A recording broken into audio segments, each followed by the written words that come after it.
শেষ রাতে আকাশের দিকে তাকিয়ে একটি দোয়া পড়লে আল্লাহ পাক রব্বুল আলামিন আপনার সকল গুনাহকে ক্ষমা করে দিবেন। শুধু তাই নয়, আল্লাহ পাক রব্বুল আলামিন আপনাকে সফলতা দান করবেন।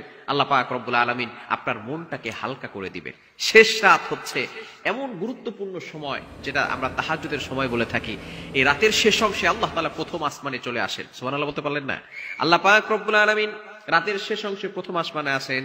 সহিহ বুখারীর হাদিস 1145 নম্বর হাদিসে নবীজি সাল্লাল্লাহু আলাইহি ওয়াসাল্লাম জানিয়ে দিয়েছেন, রাতের শেষ অংশে আল্লাহ তাআলা প্রথম আসমানে এসে বান্দাদেরকে ডাকতে থাকেন। আল্লাহ বান্দাদেরকে বলতে থাকেন, এমন কি কেউ আছো আমি আল্লাহকে ডাকবে, আমি আল্লাহ তাআলা তার ডাকে সাড়া দিব। মুয়াজ্জিন 5 বেলা আল্লাহকে ডাকে, আল্লাহর জন্য বান্দাদেরকে ডাকে, হাইয়া আলাস সালাহ, হাইয়া আলাল ফালাহ, কাম টু দা সাকসেস, সফলতার দিকে আসো, কল্যাণের দিকে আসো। একটা সময় এমন আছে যে সময় আল্লাহ তাআলা নিজে এসে বান্দাদেরকে ডাকতে থাকে। এই সময় আমরা ঘুমিয়ে থাকি। এই সময় আপনি ঘুম থেকে উঠবেন, শেষ রাতে যদি আপনার ঘুম ভেঙে যায় উঠবেন, উঠে আপনি চমৎকার একটি দোয়া পড়বেন আকাশের দিকে তাকিয়ে। কারণ ওই সময় আকাশে প্রথম আসমানে একজন থাকেন, তিনি কে?